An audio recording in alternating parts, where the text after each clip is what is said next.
Muy buenas tardes, televidentes y televidentas de Europa Latina Televisión.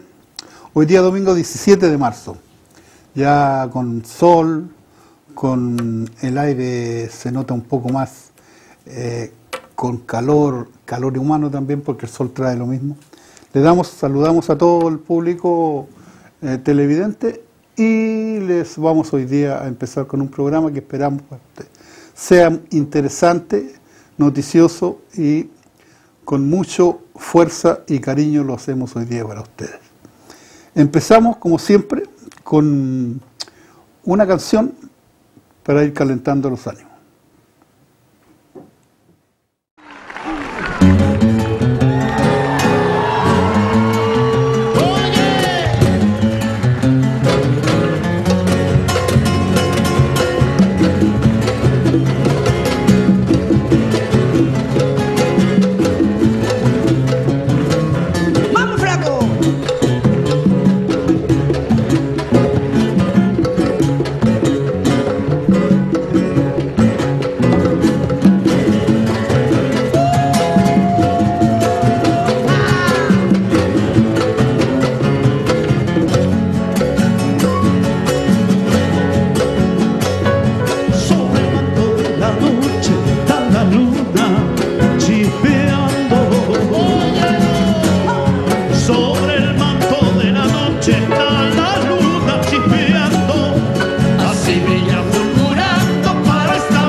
Aquí estamos de regreso y aquí a mi lado tengo como siempre a Ilis Galdames, quien nos va a informar qué es lo que hoy día nos trae en su carpeta de sorpresa. Ilis, muy buenas tardes, bienvenido. Hola, buenas tardes Guido, hola a los televidentes y televidentas, como se suele usar ahora en el asunto género. Hoy día, domingo, ya estamos en la mitad de marzo, han pasado muchas cosas. Yo creo que nos hemos encontrado con muchos televidentes en la calle, muchas actividades. Y vamos a partir con algo. Yo he sido muy crítico en los programas de radio la semana pasada, y quizá usted me ha escuchado, por un asunto muy simple. En este país, en Suecia, se estuvo practicando desde fines del año 2012 hasta todo febrero, una política designada por el gobierno sueco a la policía, concretamente a la policía de fronteras, pero después pasó a la policía local, que es el proyecto REVA. ¿Qué significa REVA en general? REVA en sueco es el programa que hacen para buscar indocumentados, me parece. Exacto. Eso es el nombre, digamos, administrativo que recibe una actividad concreta, que es la persecución de indocumentados, que hay bastantes y miles en Suecia y en Estocolmo. El REVA, en realidad, si lo trasladamos al castellano, nada más y nada menos que significa trabajo seguro y efectivo para realizar una tarea. El problema está que la tarea y el trabajo que se está realizando es la persecución de seres humanos. Entonces, ¿a qué me refiero? Es lo siguiente. La ley, ahora que estamos frente a usted, compañero televidente, tenemos el caso de que el gobierno le ha dado la misión, en producto de las protestas, una acusación de por medio de Emilie Partiet en la Unión Europea, a la policía, al actual del gobierno, por la persecución indiscriminada, y gracias a las protestas donde participamos, usted va a ver en este instante algunas fotos, algunos videos sobre esa manifestación que se hizo hace una semana, una tarde muy fría, 8 grados bajo cero, pero que convocó a casi 3.000 personas, y eso es interesante, muchos jóvenes. Pero ahí está la pregunta del millón.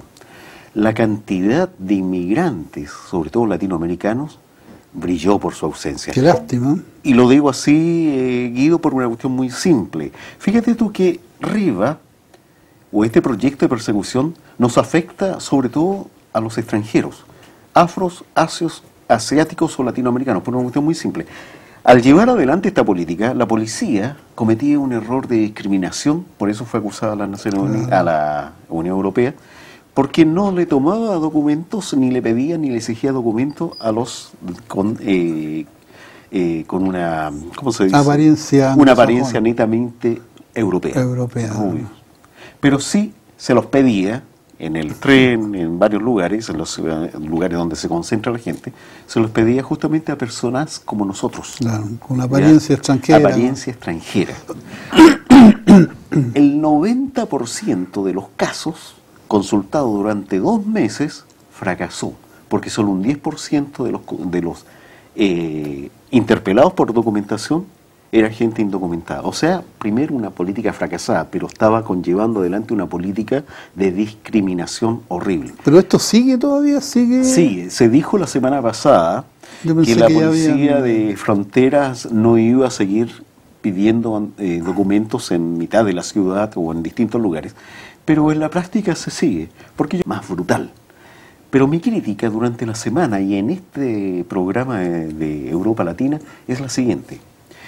En las actividades que yo he participado, en lo personal, que son varias, con este asunto de oponerme a esa política discriminatoria, muy pocos latinoamericanos han tomado conciencia. Y llama la atención, por una cuestión muy simple. Si a los que tenemos la apariencia de extranjeros somos las víctimas potenciales de esta política, ¿por qué no reaccionamos? La pregunta del millón. Fíjate, y esto se lo tengo que decir, porque la verdad es cuando las cosas hay que decirlas aunque duelan, y aunque nos duelan, y aunque me digan algo duro a mí, una crítica, tengo que aceptarla si es correcta. Por supuesto. Fíjate que el mismo día que nos juntamos 2.000, 2.500 ciudadanos con un frío horrible, un día sábado, el sábado 9, ahí en Cuntregones, muy pocos latinoamericanos, lo puede ver en las fotos que yo mismo tomé, las filmaciones, pero en esa misma hora habían 2 o 3 actividades y quizás más de latinoamericanos en Estocolmo, conmemorando cosas que tienen razón, o sea, yo no estoy en contra de eso, el Día Internacional de la Mujer, claro. Nosotros también lo hicimos, saludando al pueblo venezolano con la falta de Hugo Chávez, no, también lo hicimos, pero hay momentos y momentos. Resulta el caso que los procesos en Latinoamérica van a ir desarrollándose con los latinoamericanos fundamentalmente de allá.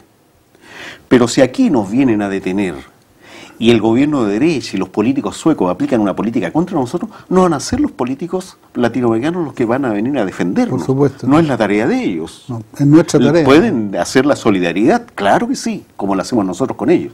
Pero somos nosotros, los indicados, las víctimas potenciales, los que tenemos que poner coto a este asunto y salir a la calle. Esto lo digo por una cuestión muy simple. Cada vez que hay una actividad o una situación, no actividad, una situación ya sea engorrosa, dura, trágica o de celebración en Latinoamérica, yo creo que se moviliza una enorme cantidad de latinos asentados aquí en esta ciudad o en Suecia. Fiestas, que hay una tragedia como terremotos, incendios terribles, y obviamente surge la solidaridad que me parece correcto. Pero, ¿y la solidaridad con nosotros? Claro, yo pienso que a veces la gente desvía porque no le toman el peso, yo pienso aquí el asunto. Y entonces piensan, no, esto va a pasar, o se va a solucionar de alguna manera, pero ha ido creciendo y al final, como tú dices, es necesario que tomemos también nosotros parte y tomamos. ¿Y de qué manera hay que incitar a la gente a...? Hay formas, hay que salir a la calle, además, con estas cosas. Y esta es una crítica fuerte, y lo que les voy a decir ahora, amigo mío, a lo mejor no les va a gustar, pero tengo que decirlo. Yo entiendo a los ciudadanos ya viejos latinoamericanos que viven aquí, que tienen el canal de televisión de su país y no entienden lo que pasa en este país. A no ser que el nieto alguien le ayude, le diga y todo lo demás. ¿Ya? Yo entiendo a lo mejor al ciudadano que vino porque se casó, porque quiere conocer el mundo y se acabó el lío. Pero yo no entiendo a mis pares, a aquellos que llegaron por la persecución política o la discriminación económica. Piensa tú de que la enorme cantidad de latinos que viven en este país, que vivimos, somos refugiados políticos o económicos, que al final es la misma causa. Viene a ser lo mismo. Viene a ser lo mismo, una imposición por parte de una dictadura de un sistema económico aberrante. Entonces, ¿qué tenemos? El resultado es que esa gente, mi generación, nuestra generación, se ha olvidado y le ha entregado las calles a los neofascistas de Isabel y Democrática, por ejemplo, y no asume ni siquiera una situación en que está afectando su economía, sus pensiones, sus leyes laborales y la posibilidad de poder subsistir en este país. Va a ser tarde cuando sea la hora de los hornos y los golpes, porque estas políticas discriminatorias llegaron para quedarse, no solo en Suecia, en la Unión Europea. Es hora de reaccionar. Recordémonos, amigo mío, sobre todo aquellos exiliados políticos, no llegamos aquí ni de paseos, ni de turistas, ni invitados por el rey. Llegamos porque necesitamos un espacio para poder seguir viviendo, pero no podemos olvidar nuestras raíces. Hoy en día, ¿vamos a seguir solidarizando con Latinoamérica? Indudablemente que sí, pero nosotros ya vivimos acá. Nuestras pensiones están siendo especuladas y no vamos a tener buenas pensiones. Nuestros trabajos y nuestros sueldos cada vez son menores.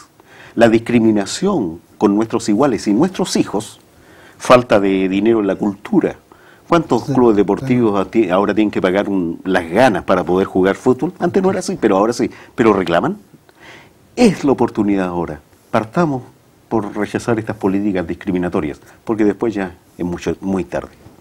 Bueno, es lo que a todas las asociaciones latinoamericanas, pero pienso que hay que insistirle, que tomen conciencia de eso, y se junten, y bueno, ellos son los llamados a planear o hacer alguna manifestación, y ahí estaremos también nosotros, ¿no? Indudablemente que sí. Bueno, vamos a ir a una pausa y seguiremos conversando sobre algún tema interesante para ustedes. Ya volvemos.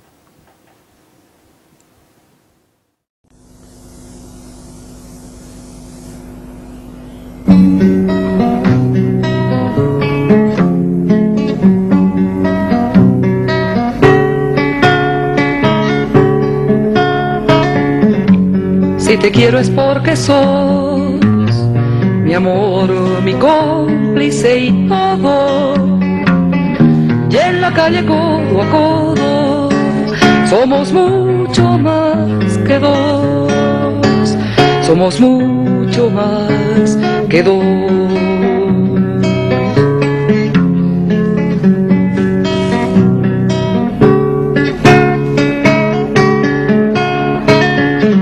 Manos son mi caricia, mis acordes cotidianos. Te quiero porque tus manos trabajan por la justicia.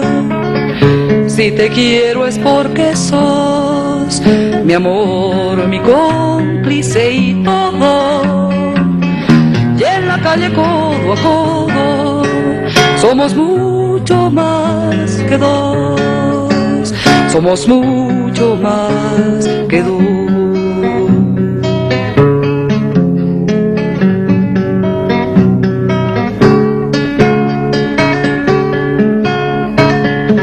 Tus ojos son mi conjuro contra la mala jornada. Te quiero por tu mirada que mira y siembra futuro. Tu boca que es tuya y mía, tu boca no se equivoca. Te quiero porque tu boca sabe gritar rebeldía. Si te quiero es porque sos mi amor, mi cómplice y todo. Y en la calle codo a codo somos mucho más que dos. Somos mucho más que dos.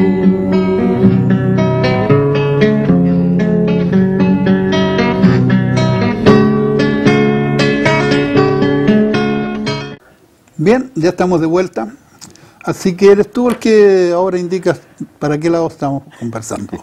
Sí, hay un tema del cual nosotros también participamos y alcanzamos la semana pasada a agregar algo in situ. Es la muerte de Hugo Chávez, el líder latinoamericano que bastante cuestionado, pero hay un dicho o un texto que salió en las redes sociales que dice: ¿quieres saber quién era Chávez? Fíjate en quién lo llora y quién se alegra por su muerte. Yo creo que eso es, marca la cancha, es cierto. Los que se alegraron por la muerte de Chávez fue todo el primer mundo, toda la media, el diario El País, el Aftonbladet, el Daily Getter, la media del primer mundo, el Washington Post, New York Times, póngale todos los nombres que quiera, no se va a equivocar, amigo mío. ¿Quiénes llorábamos a Chávez? En primer lugar, el pueblo venezolano. Y no todo el pueblo venezolano, la gran mayoría sí, pero claro. ¿Qué pueblo venezolano? A ver, usted, amigo televidente, está mirando, usted es latinoamericano, usted llegó a este país a lo mejor como exiliado político, como refugiado económico. Se recuerda de su niñez, ¿no? Con sus padres. La mayoría de nuestros padres, que nosotros venimos de la clase obrera, no terminaron la escuela, no podían ir a la escuela y empezaron a trabajar desde niño como tus padres, mi madre, mi padre, también, ¿no? Es una realidad que se repite, es histórica en nuestros países. Bueno, ante un cambio social donde esa masa olvidada, vilipendiada, discriminada, es traída, es beneficiada, pero aparte de ser beneficiada con proyectos y sueldos mejores, es traída a un proceso a que sea partícipe, cambia la cosa, ¿no? Claro. Indudablemente, alguien se fija en ti. Ya el marido, en el caso de la mujer, no solamente se fija para ella para tener sexo, o golpearla o pedirle comida, sino que se ve obligado a considerarla como mujer. Los trabajadores, el mismo caso, los campesinos, los indígenas. Eso es lo que pasó en Venezuela. Eso es lo que pasó con la Venezuela de Chávez. Es esa gente la que lo lloraba. A nivel internacional, todo el mundo solidario que sabe lo que está en juego y lo que el significado de un proceso de cambios profundo. Sobre todo los chilenos, esto me refiero al pueblo chileno, no es que, es que los chilenos siempre, los chilenos recibimos un golpe de Estado igual que los brasileños, los argentinos, bolivianos, etcétera, etcétera. Pero en el caso chileno, el golpe de Estado de Pinochet y de Estados Unidos y la burguesía fue la venganza por la osadía del pueblo chileno de elegir un gobierno popular con muchas falencias, sí es cierto, pero un gobierno popular que comenzó a recuperar las riquezas naturales, comenzó a repartir leche, a subir el nivel de vida. Le molestó. Eso requiere acallar a sangre y fuego esos ejemplos. Con Chávez lo mismo, pero ¿cuál es el problema? La diferencia. Una buena diferencia. Allende no tenía consigo, se tenía al pueblo, una gran parte del pueblo, no tenía consigo a las Fuerzas Armadas, claro. O la había neutralizado por lo menos. En Venezuela es diferente. Chávez fue oficial, ya venía de ahí. Él dio un golpe de Estado y en la prensa dice, era un golpista. Cuidado, hay golpe de Estado y golpe de Estado. Eso nos enseñó Chávez.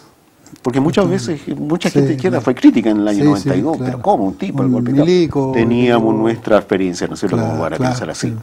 Pero después nos dimos cuenta que era un golpe nacionalista, que quería recobrar la identidad venezolana y Venezuela para los venezolanos.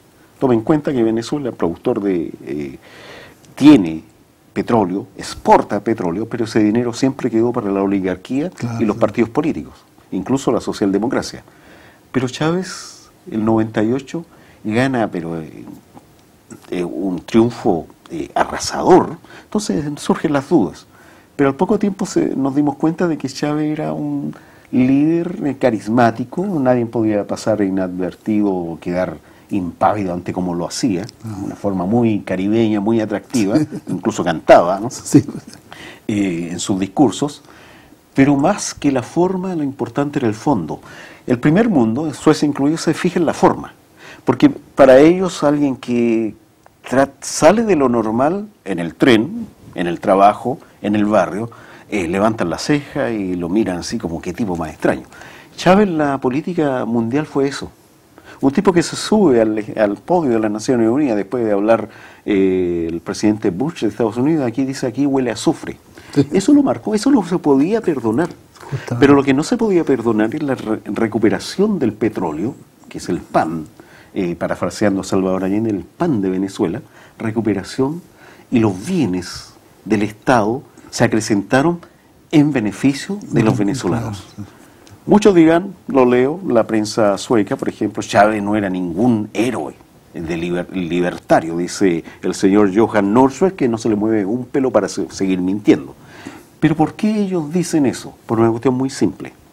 Dicen, es cierto, bajó la miseria, lo tienen que reconocer, pero atrapó y sacrificó la democracia. A ver, hablemos claro.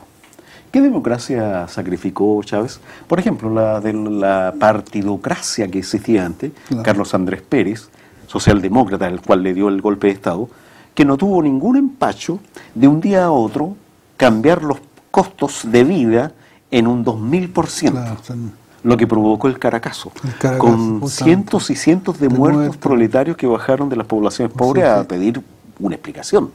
Bueno, pero este tipo es que era un político demócrata, o sea, no se le podía decir malas cosas, además era socialdemócrata.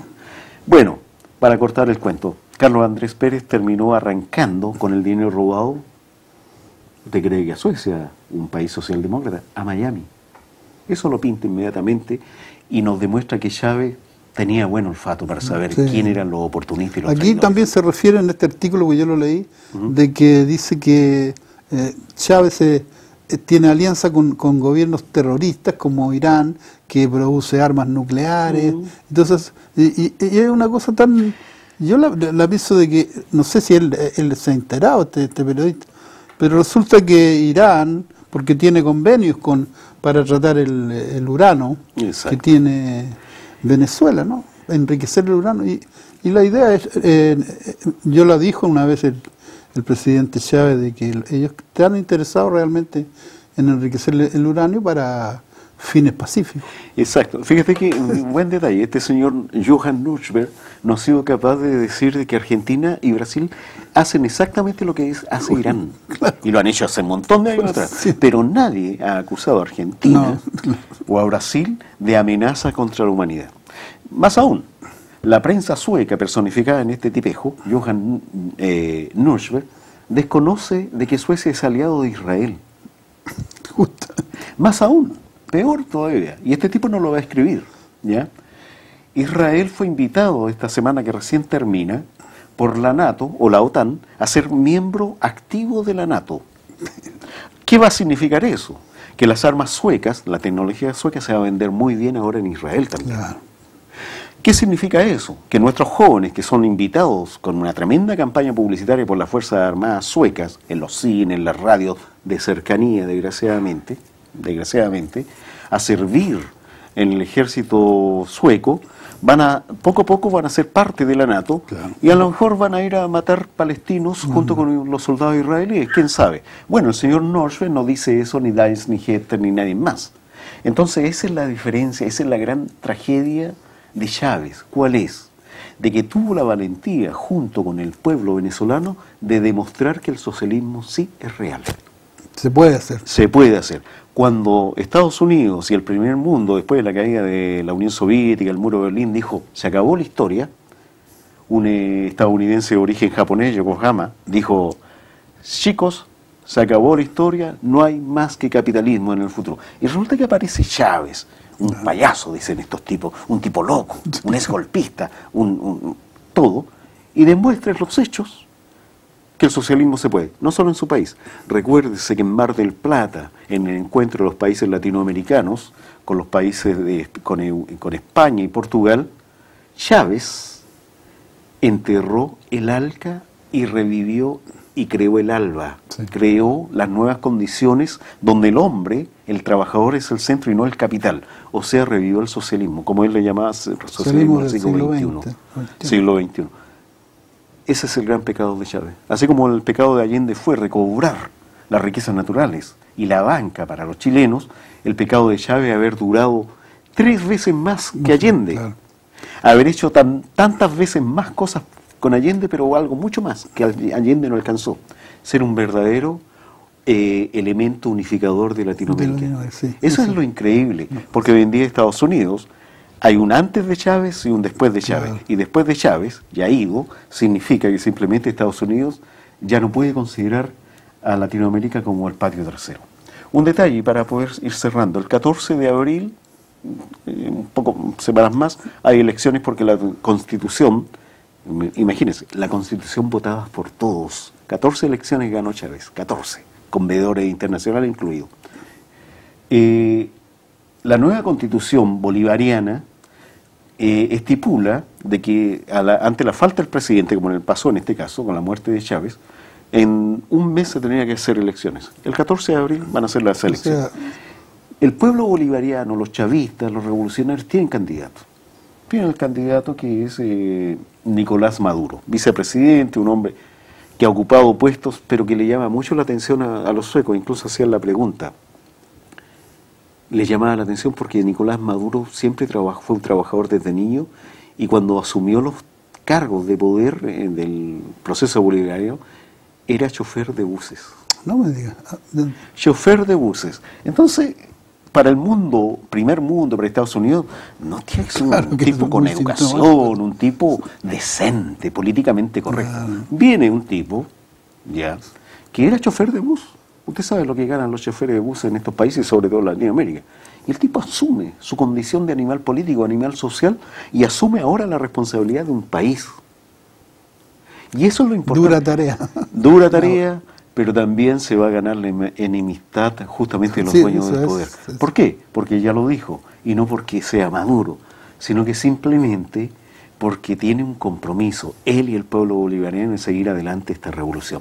La derecha yanacona, va a presentar seguramente a Enrique Capriles Radonsky, que ya un tipo joven, empresario, amigo de Estados Unidos, amigo de los golpistas del 2002 y todo lo demás, pero que Estados Unidos sabe que va a perder.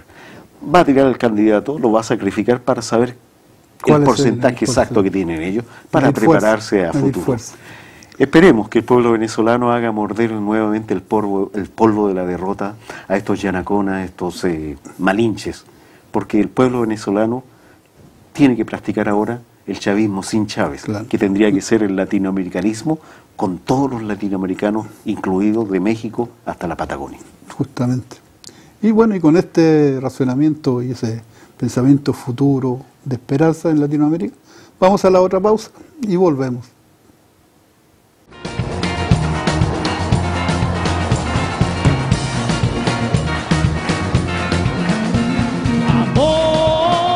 Amor, se nos va la vida.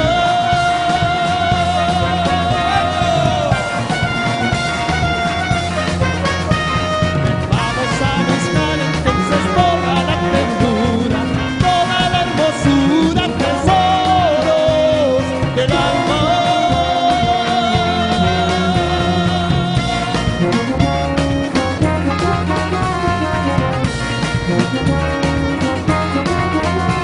Volcán es mi pecho ardiente, su lava insolente cura las heridas. Cristales de tierra dormida serán nuestros besos que en el embelezo de otros siglos nuevos tendrán su cabida.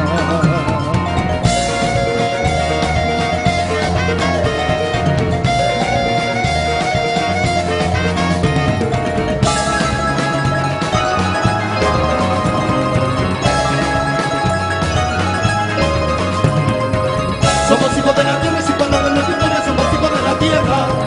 Somos hijos de la tierra y sin palabras de la victoria, somos hijos de la tierra. Somos hijos de la tierra y sin palabras de la victoria, somos hijos de la tierra. Amor, somos hijos de la tierra. Amor, somos hijos de la tierra. Somos hijos de la tierra y sin palabras victoria, somos hijos de la tierra. Somos hijos de la tierra y sin palabras de la victoria, somos hijos de la tierra. Seguimos conversando con Illich y ahora ya me parece que... ¿De qué tema vamos a conversar o qué traes ahora? La presencia de las transnacionales, sobre todo mineras y energéticas, europeas y primermundistas, en el tercer mundo, pero fundamentalmente en Latinoamérica. En Latinoamérica, sobre el medio ambiente, dices tú, del Claro. daño que ocasiona. Exacto, porque el interesante. daño económico no es solo eso, no es solo el robar las riquezas naturales, sino que también el daño ecológico es irreversible. Y es lo más doloroso, porque por medio de una revolución rápida, puede ser con las armas, por el voto, se puede cambiar esa situación.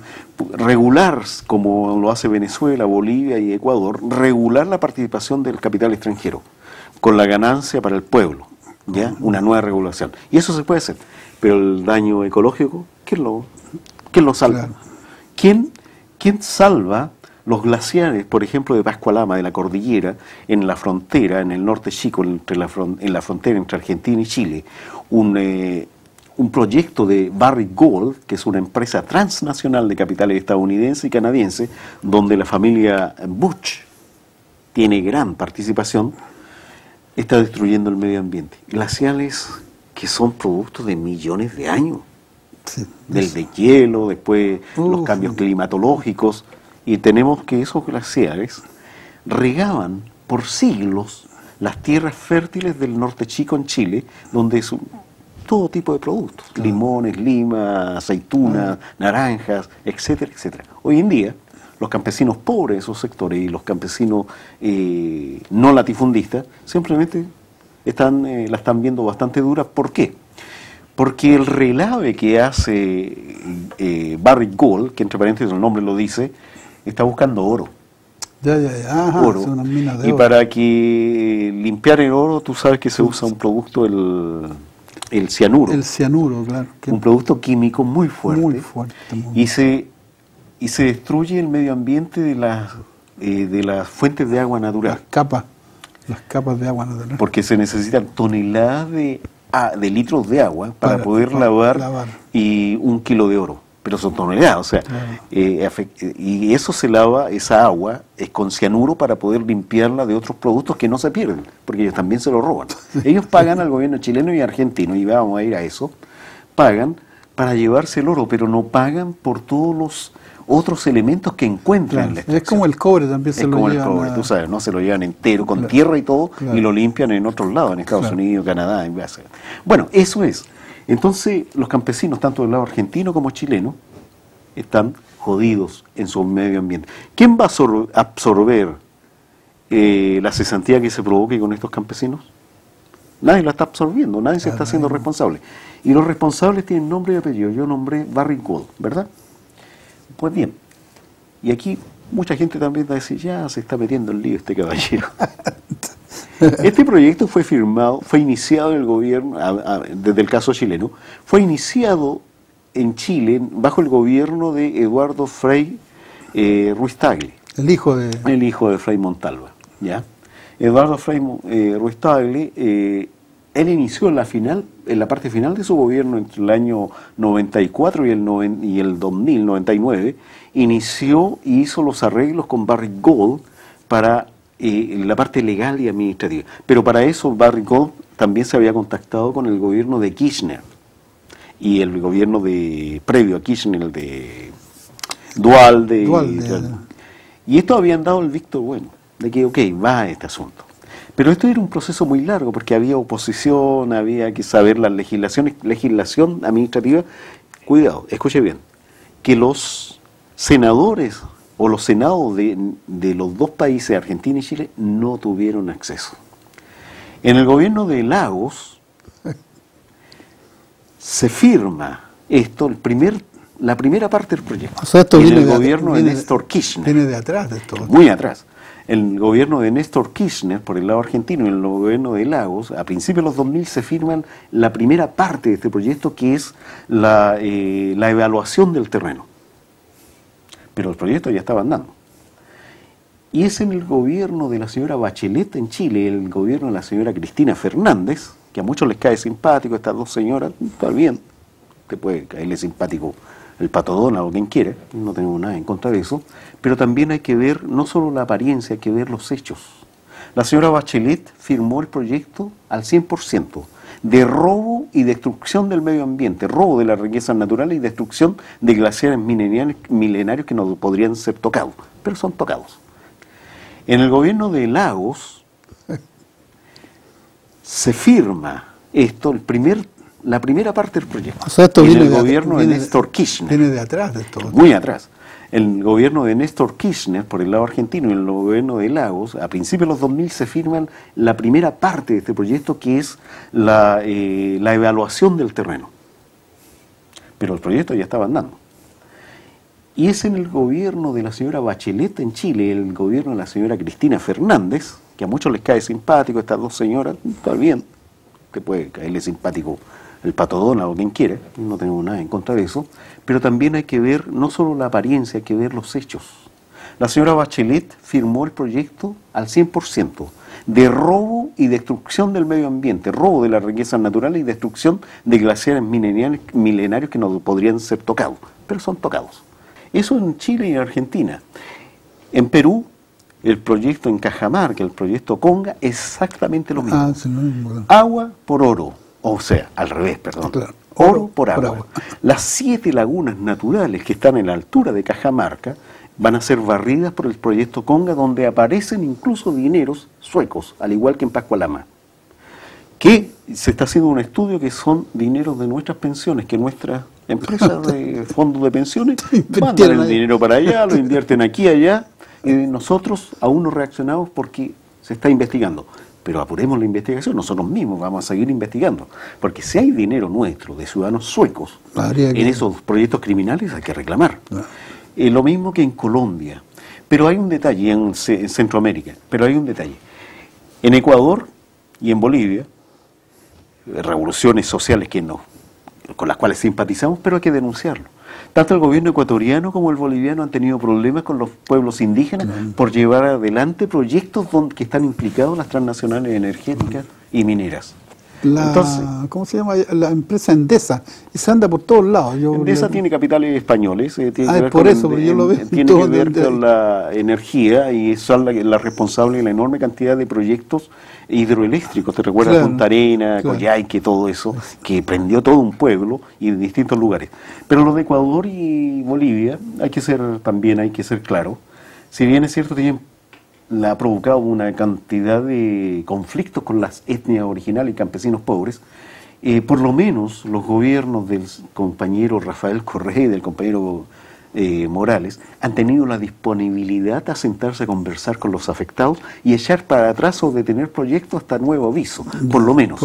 Porque lo que son los gobiernos de Chile, de Perú, de Colombia, de Centroamérica, Guatemala, Honduras, simplemente han aplicado el garrote. Siguen robando y a los que reclaman los golpean o asesinan. Esa es la triste realidad, es lo que hay que denunciar. Y hay un hecho que nos vincula con esta denuncia. Hay capitales suecos invertidos en los proyectos de deterioro del medio ambiente por el producto del robo de los productos de los recursos naturales. Y esto se comprueba concretamente en Guatemala y en Honduras, donde prácticamente los proyectos mineros que existen en esos lugares se sabe a ciencia cierta y ha sido denunciado en el Parlamento sueco por el Vänsterpartiet y algunos dignatarios, y nuestro conocido Francisco Contreras, diputado comunal, antiguo militante del Vänsterpartiet, también ha sido uno de los cabezas en esta denuncia, a quien apoyamos indudablemente, y sería bueno traerlo en algún programa en adelante para entrar en detalles concretos. Bueno. Pero amigo mío, esos detalles no tenemos que olvidarlos. El mundo, dicen que prácticamente es una aldea global, ¿verdad? El mundo fue y será una porquería. Exacto. Pero resulta el caso que los que tienen la sartén por el mango no nos dejan levantar cabeza. Y cuando denunciamos, miren lo que le pasó a Julian Assange por decir lo que dijo y a Chávez por hacer lo que dijo. El mundo será una porquería. Ese tango de Cambalache, de Discépolo, de Santos Discépolo, tiene como 80 años, Sí, más o menos. Sí. Me gusta mucho, Pero hay un detalle que tengo que decirlo, y Sí. es una lástima que siga siendo vigente. Es una Sería lástima. bonito escucharlo como algo Lo del vamos pasado, a escuchar. pero Lo vamos a sigue escuchar. siendo Lo vamos a vigente. escuchar junto con toda la teleaudiencia acá. Excelente. Los escuchamos y volvemos nuevamente.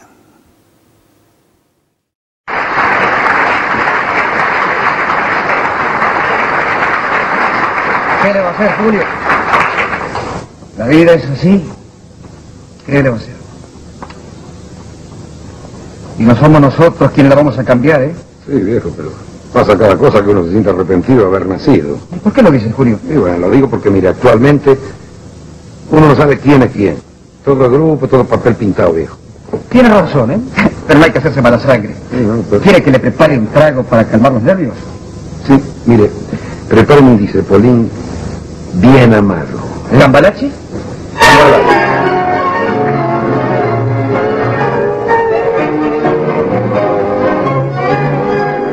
El mundo fue y será una porquería, ya lo sé.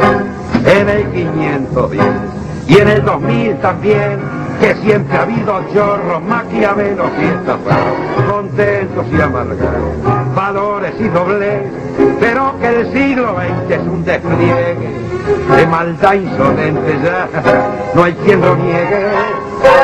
Vivimos revolcados en un merengue y en el mismo lodo todos manosean. Hoy resulta que es lo mismo ser derecho que traigo. Ignorante, sabio, chorro, pretencioso, estafador, todo es igual, nada es mejor. Lo mismo un burro que un gran profesor, no hay aplazado ni escalafón. Los inmorales nos han igualado y uno vive en la impostura y otro afana en su ambición. Da lo mismo que sea cura, colchonero, rey de bastos, cara duro polizón.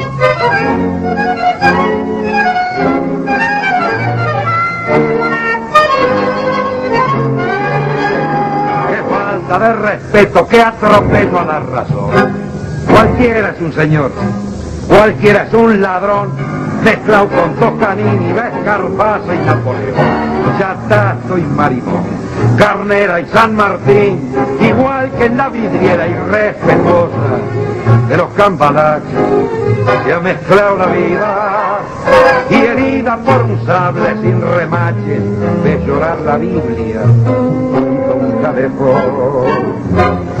Siglo XX, cambalache, problemático y febril. El que no llora no mama y el que no afana es un gil. Dale la mano, dale que va, que allá en el horno se vamos a encontrar. No pienses más, hacete a un lado, que a nadie importa si naciste honrado, si es lo mismo el que labura noche y día como un buey. El que vive de las minas, el que mata, que el que cura, no está fuera de la ley. Muy bien. ¿Qué les pareció ese tango? ¿Les parece que está todavía funcionando, no? Es actual. Es actual, ¿verdad? Es lo que decía. Sí, ¿no? Me duele que sea Te actual, duele que sea que sea vigente, porque el mundo no ha cambiado, No ha en cambiado. 80 años. En me 80 imagino, no ha años. cambiado en 200, 300 años. O sea que Santos Discépolo se adelantó al tiempo. Sí, era bastante visionario. Visionario, ¿no? Bueno, Ilis, ¿dónde estamos ahora? Chile, un capítulo especial. En este programa solemos tocar Latinoamérica en general, pero en Chile necesita y requiere a veces un capítulo especial. Y con eso vamos a terminar. Hoy día se puede decir que en Chile se está entrando al otoño. Los estudiantes volvieron a clases con todos los problemas que quedaron stand-by desde el año pasado y previo, ¿ya? O sea, falta de democracia en la educación, un montón de cosas.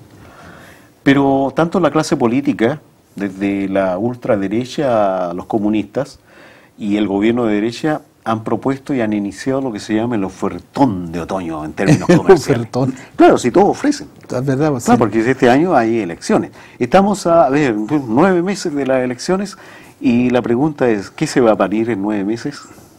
Entre gallo y medianoche va a ser algo, una defecio puede ser, o puede ser una verdadera democracia, eso tendría que ver el pueblo chileno, pero, digámoslo concreto, las reglas del juego que las impone la Constitución de Pinochet ya nos dicen de que lo que se va a parir en 9 meses en una elección más no va a ser lo mejor, desgraciadamente. El sueldo en Chile en este instante son de de 186.000 pesos chilenos, que es como decir 2.200 coronas suecas. Él dijo que el sueldo mínimo este año ningún chileno va a recibir menos de 200.000. La pregunta es, y aquí no sé si uno cree que es tonto o qué, se armó un tremendo escándalo el fin de año pasado en el Parlamento, el gobierno se lavó las manos, porque no se podía subir el sueldo mínimo a más de 200.000. Y dijeron que iba a haber inflación, otros deflación, y nos jugaron con que el terremoto, que la sequía, que la crisis mundial. Al final se quedó en miserables 186.000 pesos. Resulta que ahora el gobierno, sin siquiera pasar por el Parlamento, dice, vamos a subir a 200.000. O sea que se podía. Se podía, claro. Sin toda esa parafernalia que engañó a medio mundo, se podía hacer. El populismo para aparece ganar el dinero. Para ganar votos. Exacto, ganar votos, bonos y demás. El problema está que no solo la derecha hace eso, Guido. La política general, desde la democracia cristiana a los comunistas que en la oposición, hacen exactamente lo mismo. Hay puntos de diferencia que uno, porque me caen simpáticos la gente izquierda, yo creo que ellos no lo harían eso. Sí, lo hacen, por una cuestión muy simple. Todos los partidos que he nombrado desde la derecha, de la UDI, Partido Pinochetista hasta el Partido Comunista, son partidos parlamentarios. Al ser partidos parlamentarios, ellos aceptan las condiciones del juego. Entraron en el juego impuestos por las reglas que impuso la Constitución de Pinochet, claro, que es una constitución espuria, reaccionaria, fascistoide, discriminatoria, póngale el epíteto que usted quiera y no se va a equivocar. ¿Qué tenemos entonces?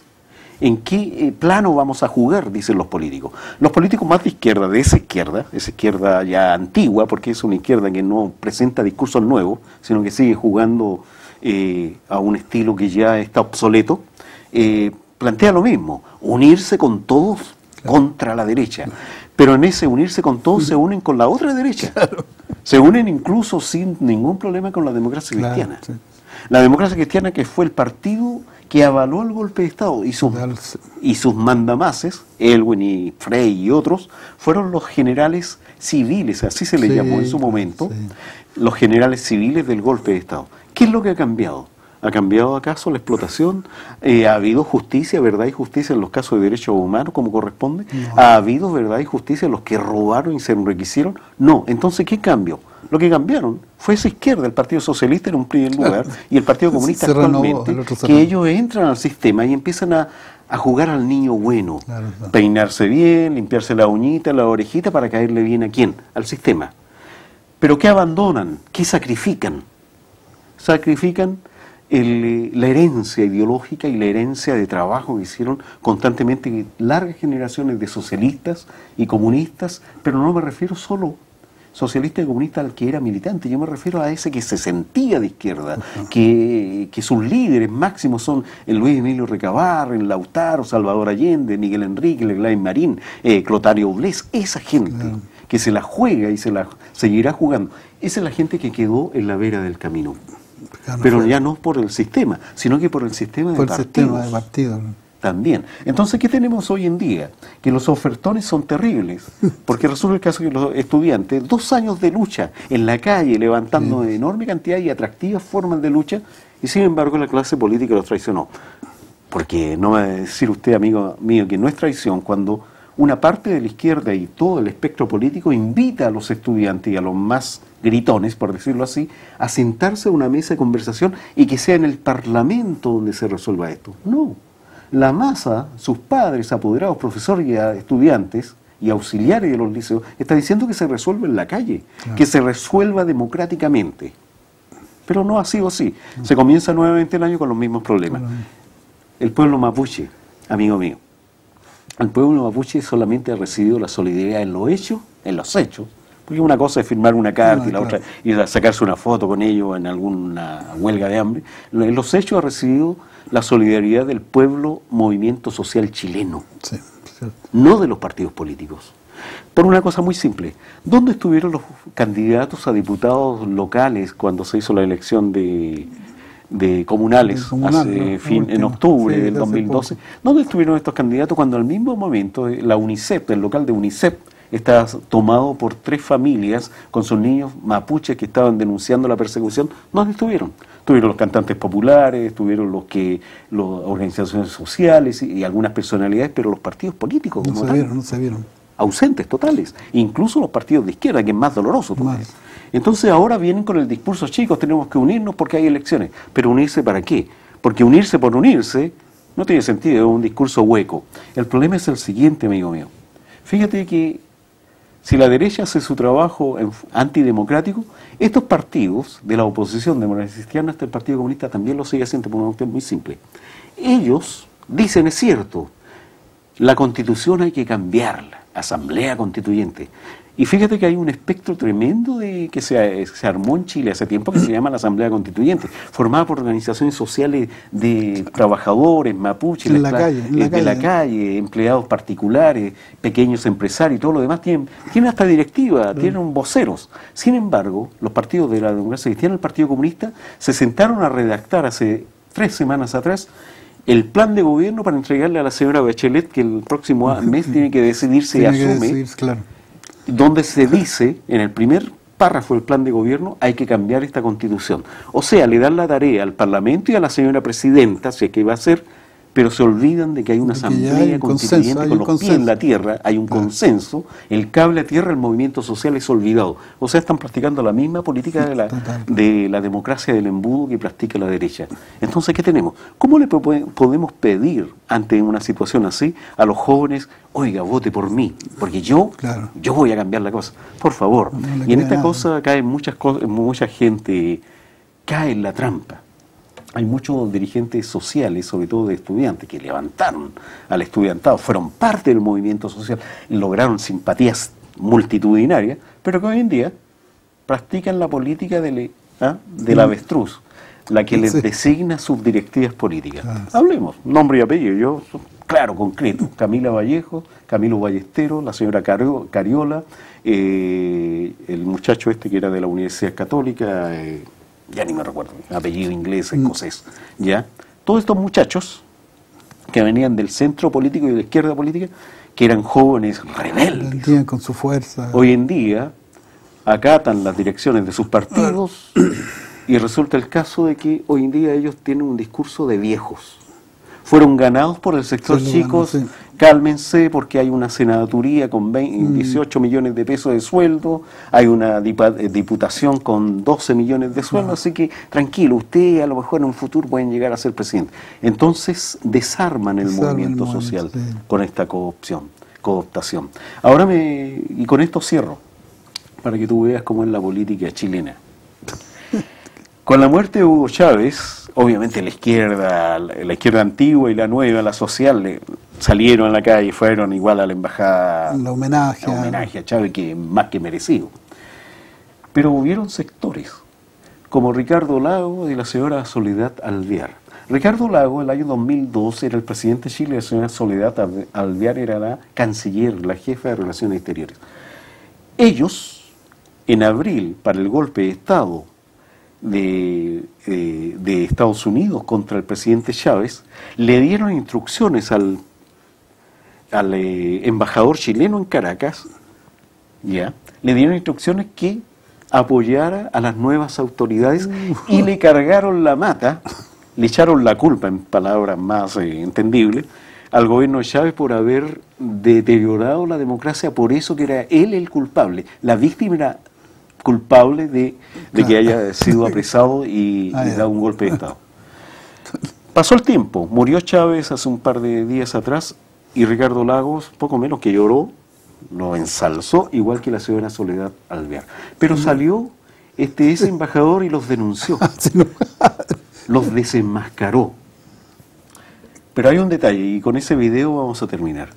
En la misma fecha lo vamos a mostrar.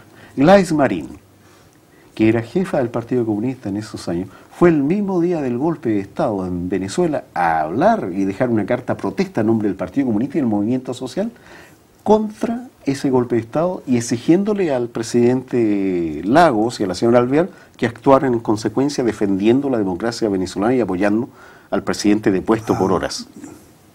El resultado todos lo sabemos. Y ella lo denuncia en este video. Y yo quiero que lo vean, que vamos a terminar con este video, porque ella lo dice. Que esto quede como documento para el futuro, para que no nos cuenten cuentos. Qué interesante. Mira tú, también era visionaria la Gladys Marín. ¿Cómo no? Lo único que me queda decir después de ver este video, y con esto termino mi alocución, es que vaya que hacen falta comunistas como Gladys Marín. Sí. Fíjate que me hubiese gustado haber escuchado a la nueva dirección del Partido Comunista, Telier y compañía, haberle enrostrado y desenmascarado al señor Lagos de lo que estaba haciendo con respecto a la muerte de Chávez, ahora, este año 2013. Pero ¿sabes por qué no lo hacen?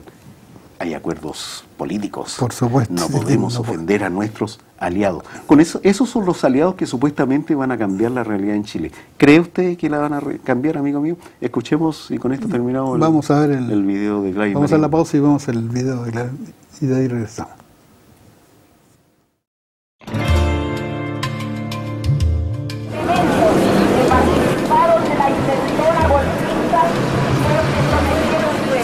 Abril 14 del año 2000. Reino descubre el presidente de la Rama.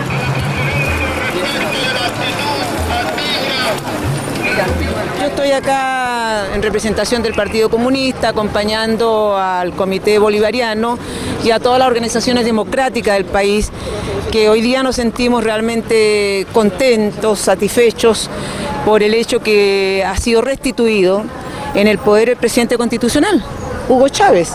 Y quiero decir, para que quede constancia, porque hay cosas que tienen que quedar constancia histórica, que fuimos el primer y yo creo que el único partido en este país que a las horas del golpe de Estado en Venezuela sacamos una declaración repudiando el golpe de Estado con todas sus palabras, cuya instigación está desde los Estados Unidos, que duda cabe, el gran empresariado y parte de las Fuerzas Armadas, un grupo minoritario. Y hemos mantenido una actitud desde el primer instante de repudio al golpe de Estado. Y también quiero agregar que para vergüenza de los chilenos y chilenas, también regístrese, porque después es muy fácil darse una vuelta de carnero de la que sea, el gobierno de Chile ha tomado una actitud vergonzante, indigna, no solamente vacilante, porque el gobierno del presidente Lagos se apresuró incluso a la declaración del Grupo de Río en Costa Rica, porque no nos vengan con que no. Y el presidente Lagos lamentó y condenó, hizo responsable al gobierno de Chávez de lo que había pasado en Venezuela. Y dijo que había sido la polarización ocurría en Venezuela la responsable, y nunca habló de golpe de Estado. Es una vergüenza, porque Chile, un país que sufrimos un golpe de Estado contra un presidente constitucional, no se atrevió el presidente de la República a decir golpe de Estado y a condenarlo. Y nos encontramos con que anoche la señora canciller de este país ni siquiera se atreve a decir que es la obligación que reconoce al gobierno y entrega el respaldo al gobierno del presidente Chávez. ¿De qué sirven las famosas reuniones de presidente como la de Costa Rica? ¿De qué? Bueno, amigos, amigas, con esto ya nos vamos hasta el próximo domingo. Y bueno, le damos las gracias a Illich acá. Muchas gracias, Illich, por haber estado. Gracias a ti, como sobre siempre, todo acá, a los televidentes. A los televidentes y también al equipo técnico, a Lace, a Víctor, que nos ayudan siempre con su técnica, sus cámaras, para que de esta manera podamos entrar a través de esta máquina de la televisión a sus hogares. Nos vemos el próximo domingo entonces a las 5 de la tarde y estaremos de 5 a 6 de la tarde acá. Muy buenas tardes.